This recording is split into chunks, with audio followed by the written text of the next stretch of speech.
उस कमरे में न जाने कितने लोगों के कंकाल पड़े थे। इंसानी कंकालों के साथ साथ वहां पर तरह तरह के जानवरों के कंकाल पड़े हुए थे।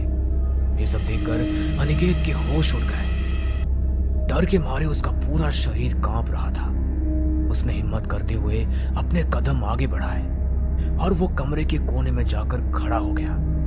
उसने अपने बैग से कपड़ा निकालकर उस जगह को थोड़ा साफ किया और वहां पर बैठकर दिए में घी डाला। लेकिन वो जैसे ही माचिस से दिया जलाने लगा तो वो माचिस अचानक एक सांप बनकर अनिकेत के हाथ पर लिपट गई। अनिकेत उसे डर कर उसे नीचे फेंकने वाला था, लेकिन तभी उसे याद आया कि ये सब बस एक भ्रम है और मुझे शैतान के इस भ्रम को अपने ऊपर हावी नहीं होने देना। उसने अपनी आंखें बंद करके गहरी सांस ली और भगवान का नाम लिया तो वो सांप का भ्रम अचानक उसके सामने से कहीं गायब हो गया। उसने माचिस से दिए को जलाया, लेकिन जलते ही वो दिया अपने आप बुझ गया। तभी अनिकेत को अनीश की कही हुई वो बात याद आ गई। यहाँ पर जाकर एक दीपक जलाना और कहना कि मैंने दीपक को भगवान के नाम पर जलाया है, इसलिए इसकी लौ न बुझे। इसकी जिम्मेदारी भगवान मैं आप पर छोड़ता हूँ। मैं इस दीपक को आपके नाम पर जला रहा हूँ भगवान। इसके लौ को आप बुझने मत देना, मेरी सहायता करना। इतना कहकर अनिकेत ने माचिस से फिर से उस दीपक को जलाया। इस बार भी एक हवा का झोंका उस दीपक को बुझाने आया, लेकिन भगवान से की गई उस प्रार्थना ने दीपक को बुझने नहीं दिया। ये देखकर शैतान और ज्यादा क्रोधित हो गया। अनिकेत वहां पर दीपक जलाकर बैठा ही था कि तभी वहां पर अचानक से अनगिनत चमगादड़ आ गए और अनिकेत पर वार करने लगे। इतने सारे चमगादड़ों के बीच अनिकेत पूरी तरह घबरा गया, लेकिन फिर भी उसने हिम्मत करते हुए अपने हाथ में हनुमान चालीसा की किताब पकड़कर हनुमान चालीसा का पाठ करना शुरू किया। उसने जैसे ही पाठ करना शुरू किया तो उसे वहां पर न जाने कितनी आत्माओं के चीखने चिल्लाने की आवाज सुनाई देने लगी। अनिकेत के कान में इतनी तेज तेज चीखने की आवाज आने लगी जैसे तो उसके कान का पर्दा मानो फट जाएगा। इसे वरना मैं तुझे नहीं छोड़ूंगा, मार दूंगा मैं तुझे। अनिकेत के कानों में इतनी भयानक आवाज थी, इतनी भयानक आवाज की कभी मानो उसने कल्पना भी नहीं की। उस आवाज की गर्जन से वो पूरा खंडहर कांप रहा था। अनगिनत आत्माएं वहां इस तरह चीख चिल्ला रही थी मानो कि उन्हें नर की आग में झोंका गया। लेकिन फिर भी अनिकेत ने जैसे तैसे खुद को संभाल कर पूरे 108 बार हनुमान चालीसा का पाठ किया। लेकिन उसके लिए ये पाठ करना इतना आसान नहीं था। उसने मानो अपने शरीर और आत्मा की पूरी ताकत हनुमान चालीसा का पाठ करने में झोंक दी। 108 बार पाठ करने के बाद उसकी आत्मा मानो बहुत ताकतवर हो गई। लेकिन अब उसे वहां पर कैद सभी आत्माओं को मुक्ति दिलानी थी जो आगे चलकर उसकी मदद करती, जिसके लिए उसने गरुड़ पुराण का पाठ करना शुरू किया। लेकिन तभी वो शैतान अपने पूरे भयानक रूप में अनिकेत के सामने आकर खड़ा हो गया। अनिकेत ने अपनी पूरी जिंदगी में कभी इतना भयानक कुछ नहीं देखा था, ना ही उसने कभी किसी इतनी भयानक चीज की कल्पना की थी। जो तू कर रहा है उसे अभी के अभी यहीं पर रोक दे, वरना तेरा अंत इतना बुरा होगा जितना आज तक कभी किसी का नहीं हुआ। खुद को बचाना चाहता है तो चला जा यहाँ से, वरना इन सब की चीखों के साथ तेरी चीख भी यहीं पर कैद होकर रह जाएगी। मेरे भगवान मेरे साथ है, इसलिए तुम मेरा कुछ नहीं बिगाड़ सकते। और तुम्हारे अंदर का डर ये साफ जाहिर कर रहा है कि खतरा मुझे तुमसे नहीं, तुम्हें मेरी भक्ति से है, इस पवित्र पाठ से है। तुम जो चाहो कर लो, लेकिन मेरा कुछ नहीं बिगाड़ पाओगे, क्योंकि भगवान स्वयं मेरी रक्षा कर रहे हैं। अनिकेत को इतना कहते ही वो शैतान अपना आपा खोने लगा। तभी उसने अनिकेत को डराने के लिए उसकी आंखों के सामने उसके परिवार को लाकर खड़ा कर दिया, जो अपनी जिंदगी की भीख मांग रहे थे।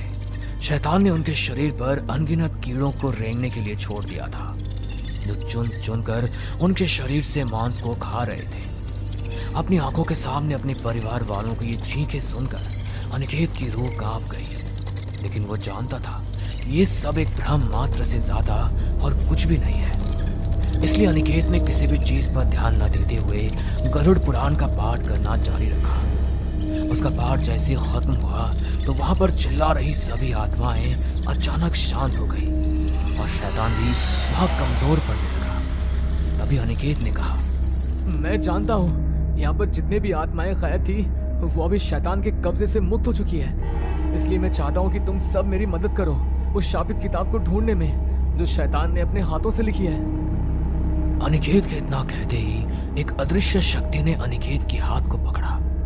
अनिकेत ने हनुमान चालीसा और गरुड़ पुराण का पाठ कर को खुद को इतना पवित्र और मजबूत कर लिया था कि शैतान अब उसे छू नहीं सकता था। इसलिए वो समझ गया कि ये अदृश्य शक्ति जरूर इन्हीं आत्माओं में से मुक्त हुई कोई आत्मा है। वो अनिकेत का हाथ पकड़कर उसे खंडहर के अंदर एक गुफा की ओर ले गई। लेकिन जैसे ही वो दोनों गुफा के अंदर गए वैसे एक बहुत बड़े पत्थर से गुफा का मुंह अचानक बंद हो गया। अब अनिकेत के पास गुफा से बाहर निकलने का कोई रास्ता नहीं था। इसीलिए वो अचानक बहुत घबरा गया। तभी उसे अपने कानों में एक आवाज सुनाई पड़ी, घबराओ मत अनिकेत, कुछ नहीं होगा। शैतान बस तुम्हारे अंदर अपने नाम का डर चाहता है जो तुम होने मत देना। इसी गुफा के अंदर वो किताब छिपी है, जाओ और जाकर जला दो उसे। इस गुफा के बाहर भले ही शैतान तुम्हारे साथ जो चाहे वो कर सकता है, लेकिन ये गुफा उसके लिए शापित है, क्योंकि जब उसने इस किताब को लिखने के लिए इतने जीवों को मारा तो उसे भी श्राप मिला कि जहां पर ये किताब स्थापित है वहां पर वो शैतान कभी नहीं जा सकता। वो जैसे यहाँ पर आएगा नष्ट हो जाएगा। इसलिए तुम्हारे लिए कोई भी मुश्किल नहीं है। तुम जैसे उस किताब को जला दोगे वैसे इस गुफा का द्वार भी अपने आप खुल जाएगा। लेकिन जब मैंने दिया जलाया तो माचिस वहीं पर छूट गई। अब मैं इसे जलाऊंगा कैसे? उसका रास्ता भी तुम्हें यही मिल जाएगा। इतना कहकर वो आवाज अचानक शांत हो गई। लेकिन अनिकेत का मन अब बहुत अशांत हो चुका था।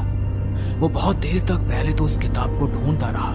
कुछ दरवाजे देखने के बाद उसको किताब मिल गई, लेकिन उसे जलाने के लिए उसके पास कुछ भी नहीं थी। तभी उसकी नजर वहां पर पड़े पत्थरों पर पड़ी तो उसने उन पत्थरों को उठाकर उनसे आग जलाने की कोशिश की। लेकिन बहुत देर तक कोशिश करने के बाद भी उन पत्थरों से आग नहीं जली। तो गुस्से में उसने दोनों पत्थरों को उस किताब की ओर फेंक दिया। तभी वो दोनों पत्थर आपस में बहुत जोर से टकराए। उनसे निकलने वाली चिंगारी सीधा उस किताब पर जा लगी और तभी वो किताब बहुत बुरी तरह जलने लगी। उसके जलते ही वहां पर बहुत जोर जोर से चिल्लाने की आवाज सुनाई दी और शैतान हवा में दर्द से कराते हुए दिखाई देने लगा, जो कि काफी भयानक और डरावना नजारा था। लेकिन कुछ देर बाद सब कुछ बिल्कुल शांत हो गया। वो किताब अब जलकर बिल्कुल खाक हो चुकी थी। उसके नष्ट होते ही गुफा का दरवाजा भी अपने आप खुल गया। अनिकेत ने अपने घर पहुंचकर सबसे पहले भगवान को धन्यवाद किया। तभी अचानक उसके पास उसके कजन संजीव का फोन आया। उसने अनिकेत को अपने साथ हुई सारी आपबीती बताई। फिर अनिकेत ने भी उसे सब बताया, जिसे सुनकर संजीव के साथ साथ उसके 3 दोस्तों के पैरों तले से भी जमीन खिसक गई। वो सभी आज भी जिंदा है, लेकिन जब भी वो अपने जीवन में घटी इस घटना को याद करते हैं तो डर के मारे उनकी रूह कांप जाती है। अगर आपको भी कभी ऐसी कोई किताब मिले तो उसे पढ़ने की गलती कभी मत करना। क्या पता आपके साथ भी कुछ ऐसा हो जाए जिसकी आपने कभी कल्पना भी ना की हो, और शायद अनिकेत की तरह कोई आपकी मदद को भी ना आ पाए। हमें पूरा यकीन है दोस्तों कि आप लोगों को ये कहानी जरूर पसंद आई होगी। अगर आपके साथ भी कुछ ऐसे अनकहे किस्से हो चुके हैं तो प्लीज हमारे साथ शेयर करें। हम जरूर अपने चैनल पर उनको दिखाएंगे। हमारी ईमेल आईडी नीचे डिस्क्रिप्शन बॉक्स में दी गई है, तो प्लीज हमारे वीडियो और चैनल को शेयर एंड सब्सक्राइब करें और बने रहे हमारे साथ ऐसे ही अनकहे किस्से और कहानियां सुनने के लिए।